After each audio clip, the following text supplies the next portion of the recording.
Right now, as you watch this, the dead are doing something, but it's not what you think. They're not asleep, they're not gone, and they're definitely not finished.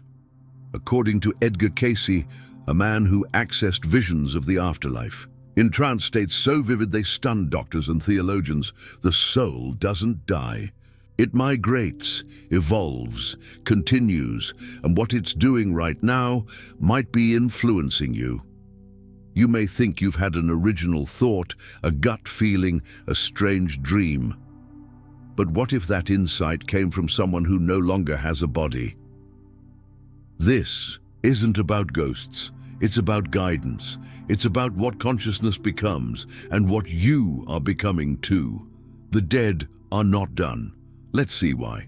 Most people imagine death as a kind of cosmic sleep, a deep, silent pause where the soul either rests in peace or waits for judgment.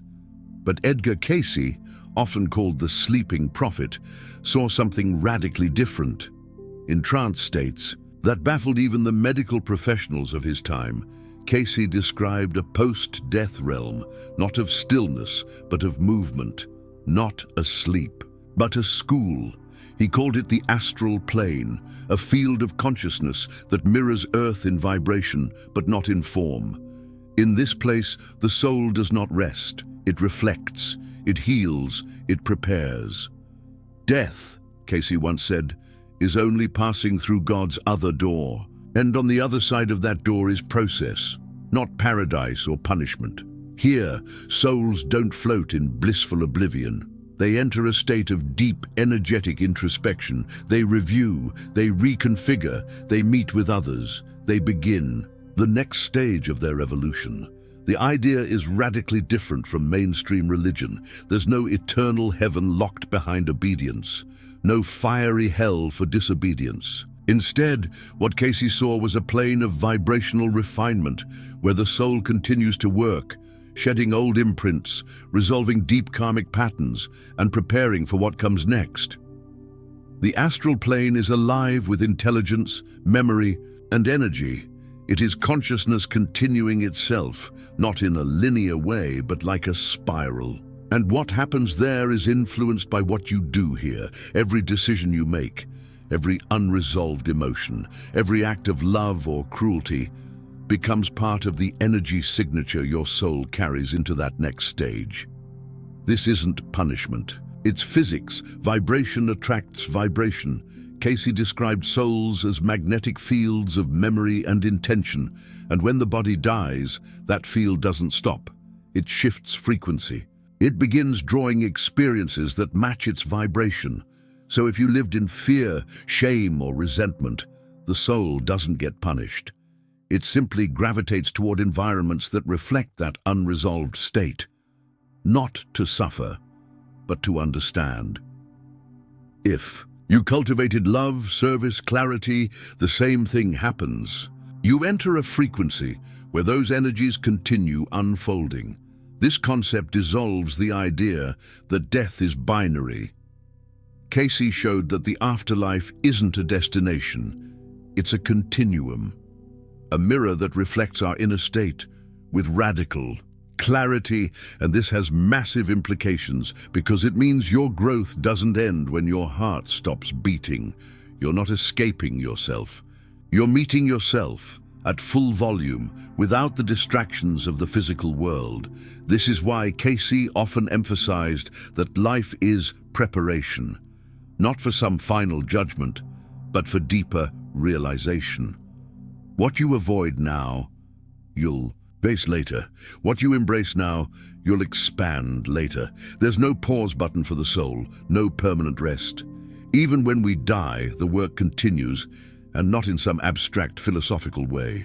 Cayce saw it clearly. Souls engaging in learning, healing, review, and even guiding others still on Earth. Think of it like this. Imagine Earth as one layer of a great school, the physical classroom. When you die, you don't leave the school. You just change classrooms. You enter the energetic levels of learning. Still you, still conscious, but now free of the physical distractions. And while religions speak of reward and punishment, Cayce's vision was evolutionary. Souls are not judged, they are grown. They're not sentenced. They're shown what they couldn't see while alive. This reframes death completely. It's not a loss. It's a shift in consciousness, where the soul continues doing what it always does, seeking integration, seeking wholeness, seeking the next revelation of itself. And here's where it gets even more intriguing. Some of the people you've lost, friends, family, ancestors, might still be doing their own soul work right now. But their journey could still be entangled with yours, because according to Cayce, death doesn't erase connection, it refines it, which means the story is still being written, and some of the chapters might involve you even now. We've been told stories for centuries, of scales, thrones, flaming swords, and final verdicts handed down by some higher being. But what if that entire picture is a projection? What if judgment isn't something that happens to you, but something you see for yourself, with clarity so absolute it can't be denied? That's exactly what Edgar Cayce described. In his trance readings, Cayce repeatedly emphasized this stunning truth. No external God stands over you with a gavel. Instead, the moment your soul crosses over, you face a mirror, and that mirror is your own life. But this mirror doesn't reflect what the world saw. It reflects what you caused, the ripples, the reactions, the energies you unleashed. You don't just remember your life, you feel it through the hearts of every person you ever touched. That time you showed unexpected kindness to a stranger. You'll feel the hope it sparked in them. That time you acted from anger, fear, or betrayal. You'll feel the wound it created, not to be punished, but to finally understand. This isn't about shame, it's about clarity. Because on the astral plane, there's no ego left to defend your story.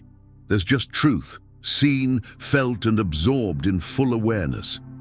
And here's the paradox Cayce uncovered.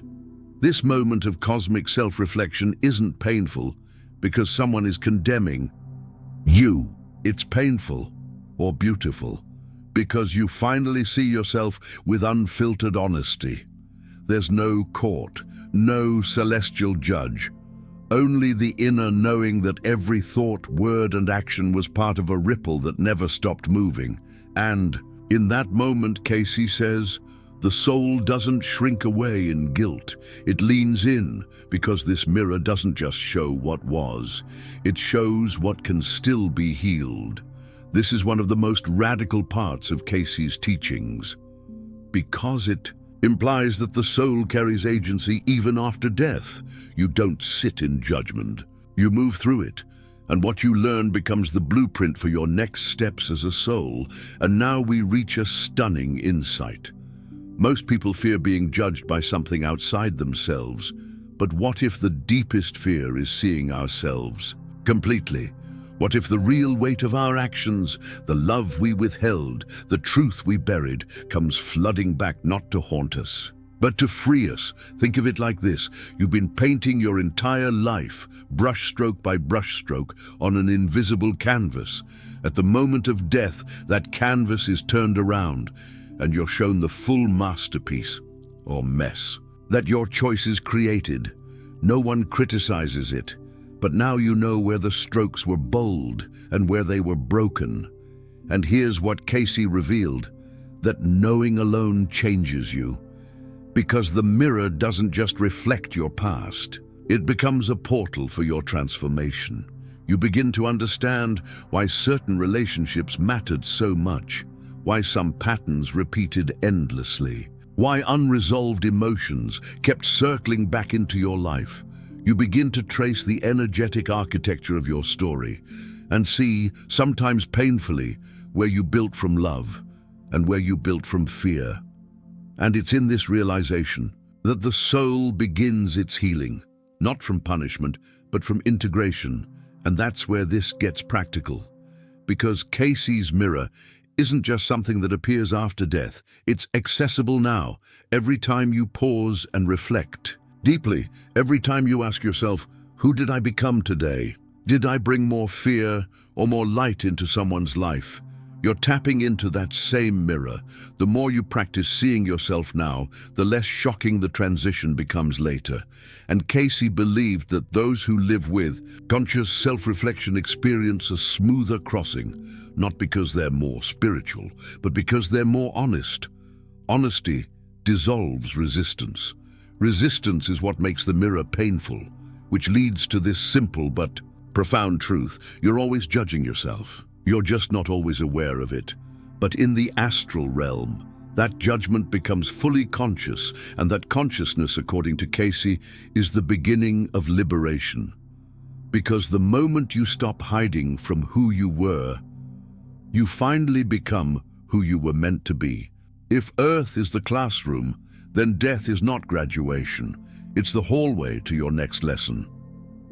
According to Edgar Cayce, when the physical body dies, the soul doesn't vanish into a formless void or arrive at a final destination. Instead, it enters what he called the astral plane, a non-physical realm that functions like a cosmic school of consciousness. And here's the twist.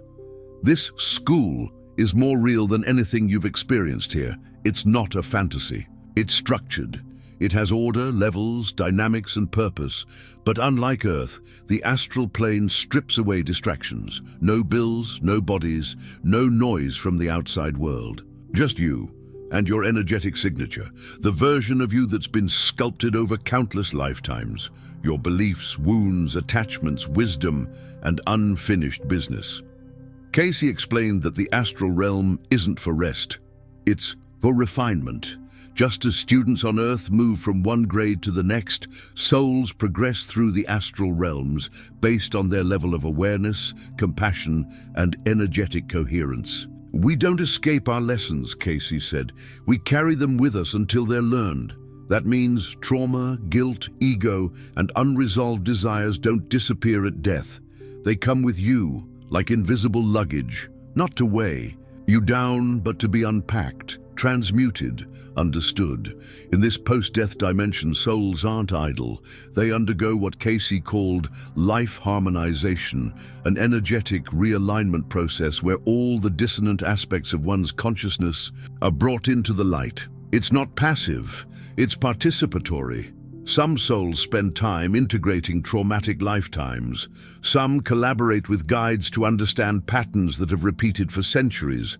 Others meet with soul groups, beings they've incarnated with across many lives, to reflect on shared lessons, agreements, and karmic roles.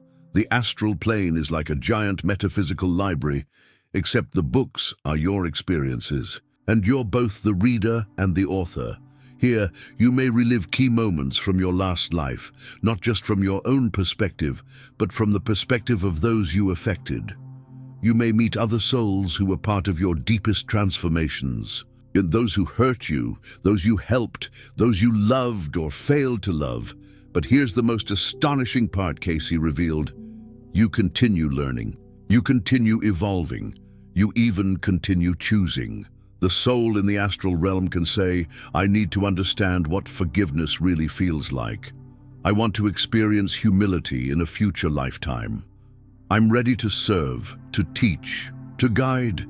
Nothing is forced, but nothing is forgotten either. The patterns that followed you in life, the ones you tried to outrun, they'll be waiting, not to torment you, but to be resolved.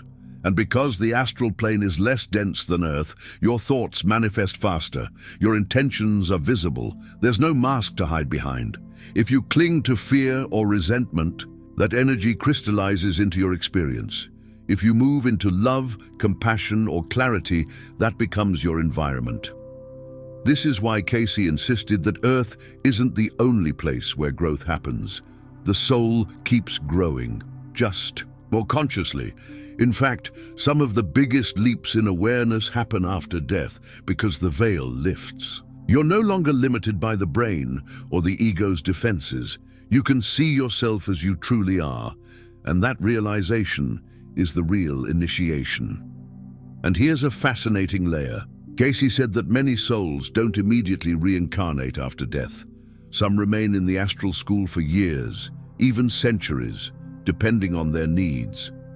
Others become helpers, souls who guide those still on Earth or assist newly transitioned, spirits. Some even act as teachers in higher realms, participating in what Cayce called soul governance, structures of wisdom that help maintain balance in the larger cosmic order. But every path is personal, and every experience is designed to lead the soul deeper into its own wholeness. So ask yourself, what if the things you're struggling with today, your fears, addictions, unresolved traumas, aren't just problems, but curriculum? What if your life right now is one chapter in a much longer syllabus? And what if how you handle your current lessons determines which classroom you enter next? Because according to Cayce, the soul never stops learning. It just changes the form of the lesson. If you've ever met someone and felt like you've known them forever, you might be right. Edgar Cayce believed that souls don't just incarnate randomly. They travel in groups, clusters of consciousness bound by shared lessons, karmic ties, and deep spiritual contracts. He called them soul groups, and according to his readings, they're not just with us in life. They're waiting for us in death. Spiritual progress, Cayce said, is a group effort. Think about that. Your most difficult relationships, your deepest loves, the people who hurt you the most, and the ones who helped you rise. They may all be part of your soul cluster, and when you die, that connection doesn't end. It intensifies. In the astral plane, free from ego and forgetfulness, you recognize these souls immediately. You remember the roles you've played for each other across lifetimes: mother, friend, rival, child, enemy, teacher, lover. But the purpose of these reunions isn't nostalgia. Cayce made it clear, reunion is not for comfort, it's for clarity. You meet again not just to remember, but to reflect, to collaborate, to evolve together. You may review lifetimes with a soul who betrayed you, only to discover that they agreed to play the villain in this incarnation so you could learn strength or forgiveness or self-worth. You may meet a child you lost in this life and realize that their brief time with you wasn't a tragedy, but a powerful contract, one that helped both of you awaken. You may encounter a former enemy and feel nothing but love, because now you see the full arc of your soul's story. This is what Cayce described as inter-soul accountability. It's not about guilt. It's about mutual recognition. You're not alone in your growth. You're part of a web of evolving consciousness, a team, a tribe, a circle that rises and falls together. Sometimes entire soul groups choose to incarnate during the same historical moment, to participate in cultural shifts, spiritual awakenings, or even global crises. You might be one of those now, and sometimes only part of your group comes through, while others remain in the astral to guide, support, or prepare for future lives. Here's a mind-bending idea from Cayce's work. Some of your most powerful guides in this life might be members of your soul group who stayed behind on purpose, choosing not to incarnate so they could help you from the other side. So, when you hear that whisper of intuition, or feel that unexplainable comfort in your darkest hour, it might not be a random spiritual force. It could be them, someone you've known across dimensions, loving you from behind the veil. In Cayce's cosmology, love doesn't fade. It transforms into something deeper, spiritual companionship beyond time. And this has real-world implications, because the people you're struggling with right now, your boss, your parent, your partner, might be playing a role in a soul contract that was written long before this life. You might be resolving something ancient, a wound passed down not through genetics, but through soul entanglement. This doesn't mean you should excuse harmful behavior or stay in toxic cycles, but it does mean that every interaction has layers. That rude stranger, that powerful mentor, that one person you just can't forget. These connections could be echoes from other lifetimes, surfacing now to be seen and understood. Cayce's view invites you to ask, what if your worst breakup was actually a pre-agreed separation for growth? What if the person who pushes all your buttons is your most loyal karmic teacher? What if your soulmate isn't here to make you happy, but to make you evolve? Because reunion in the astral realm isn't about clinging to old stories. It's about transcending them together. And here's the powerful paradox. Some of the most painful relationships in life may lead to the most healing reunions after death, when both souls can finally see the full picture, beyond ego, beyond fear, beyond misunderstanding. They embrace not as former lovers or enemies, but as co-authors of each other's evolution. So, next time someone triggers you deeply, pause and ask, could this be a soul I've danced with before? And next time you feel an inexplicable sense of love, recognition, or peace with someone you barely know, don't dismiss it. You might be remembering something your body forgot, but your soul never did. Most people assume that once a person dies, their influence ends. They imagine the soul drifts off into some unreachable space, far removed from the living world. But Edgar Cayce's readings told a very different story. He claimed that the dead don't disappear, they shift frequencies. And just because you can't see them doesn't mean they're not here. According to Cayce, souls in the astral plane often remain involved with the living, especially when there's unfinished emotional business, spiritual guidance to offer, or karmic threads still in motion, but they don't show up like the movies suggest. They're not rattling chains or whispering in haunted basements. Their presence is subtle, vibrational, more like a sudden flash of insight, a dream that feels too real, an emotion that rises from nowhere, peace, fear, love, clarity, attached to no event you can name. Cayce believed that many of these moments are not random. They are interactions, real exchanges between dimensions of consciousness. The soul, he said, is never confined to one place at a time. It may aid others even as it evolves. This means that those you've lost may still be actively involved in your life, not haunting you, but helping you. They may visit you in dreams, not as symbols, but as actual contact points between realms. They may influence your decisions through intuitive nudges. They may offer energetic support in moments of despair, pushing you toward healing without you even realizing it. Have you ever had a moment where you felt like someone was with you even though they were gone? That sensation of presence is not always imagination. Cayce said it could be real, a soul from the other side reaching through the veil, offering connection. But it's not one-sided. You are part of that interaction too. Your thoughts, emotions, and energy also affect them. If you remain consumed by grief, rage, or guilt, you may unknowingly anchor a soul to the emotional field of this world, slowing their own progression.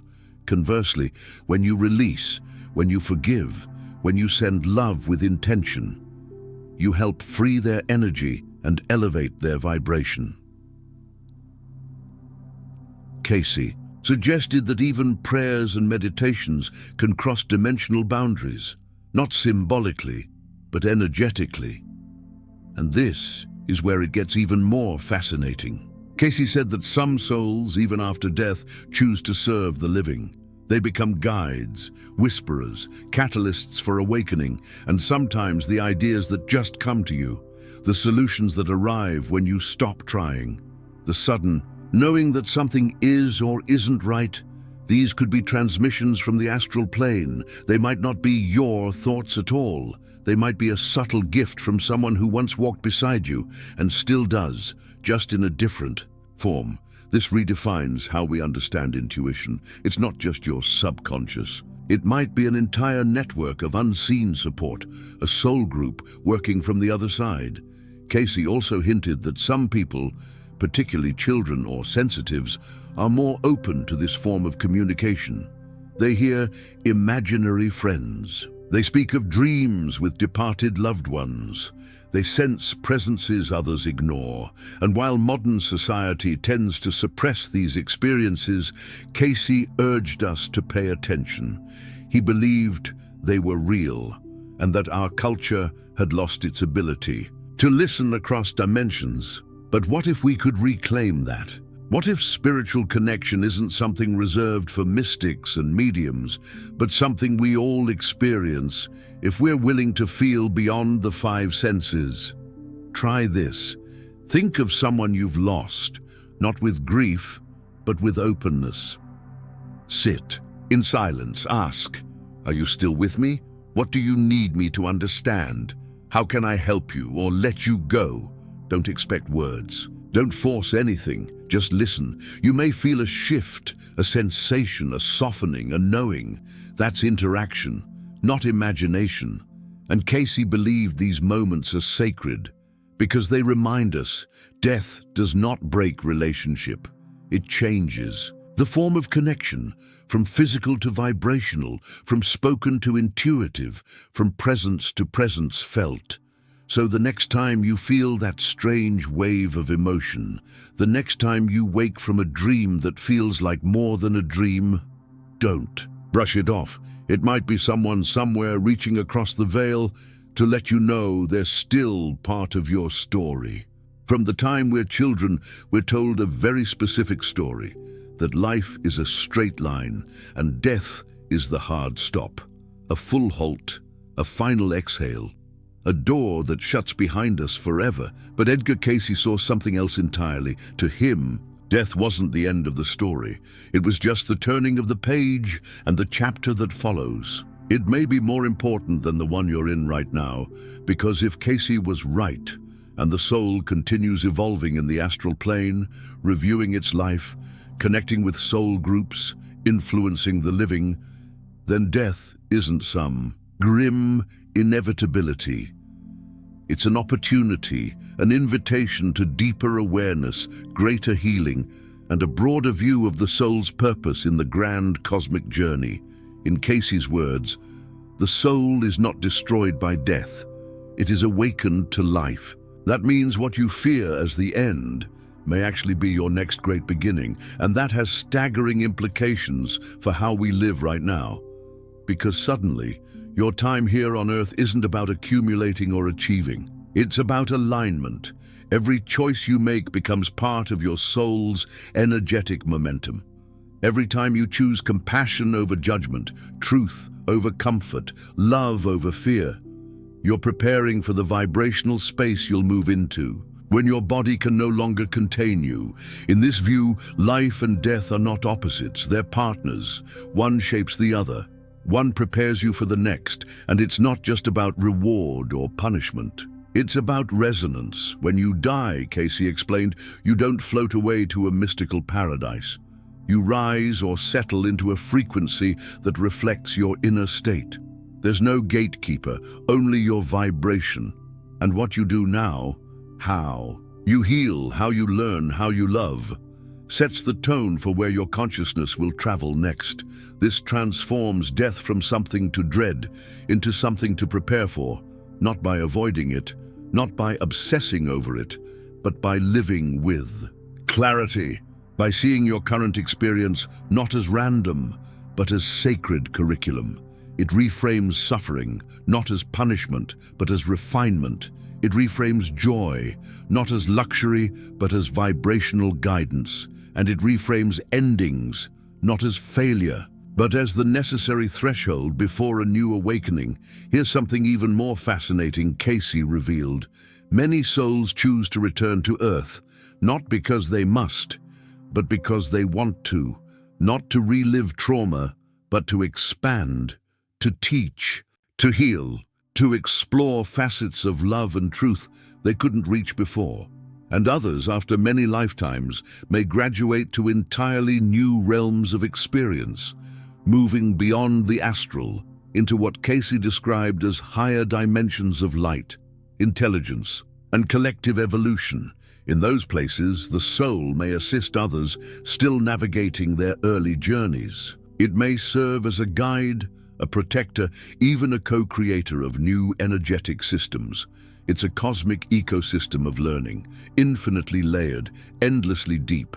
And that means that your soul isn't just a bystander, it's a participant in the evolution of all consciousness, even now, even here. And maybe that's the point. Maybe death was never meant to be a threat. Maybe it's a design, a mechanism for recalibration, a return to self, a threshold into greater understanding. And maybe you don't need to wait until your final breath to step through it, because every moment of stillness, every act of forgiveness, every time you reflect, question, or awaken, you're already walking into that next room. The veil between life and death is thinner than we think. It's not a wall, it's a membrane. And those who've crossed it, they're not gone, they're growing, which means the question isn't what happens when I die. The question is, how am I using this life to prepare for what continues? Because if death is a mirror, then life is the preparation for what you'll see in it. And the more consciously you live, the more peacefully you'll cross, not into an ending, but into a continuation, purposeful, luminous, and alive. So now, what are dead people doing right now? They're healing, reflecting, guiding. Some are choosing their next incarnation. Some are helping you grow without you ever knowing their name. They're not lost. They're not idle. They're continuing. And maybe that's the message death is always trying to send us. Nothing truly ends. It only transforms. Your life right now is not disconnected from what happens after. It's part of the same current, flowing through time and consciousness. So the real question isn't about death at all.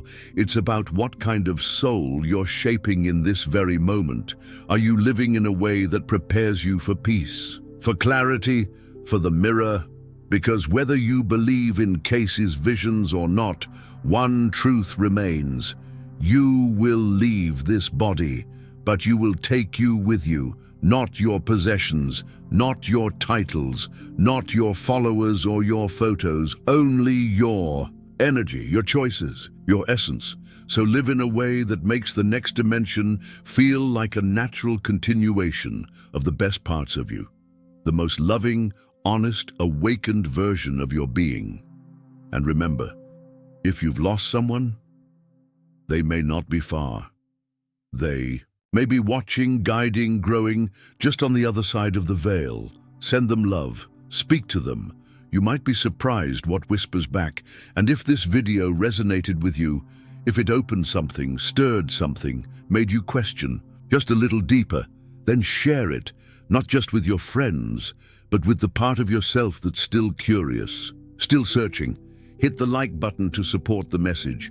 Leave a comment and tell us what part of this journey spoke to your soul. Share it with someone who's lost someone, or who needs to remember that no one is ever truly gone. And if you haven't already, subscribe, because there are more videos like this waiting for you, and they're appearing on your screen right now. This isn't the end of the story. It's a doorway. The only question is, will you walk through it?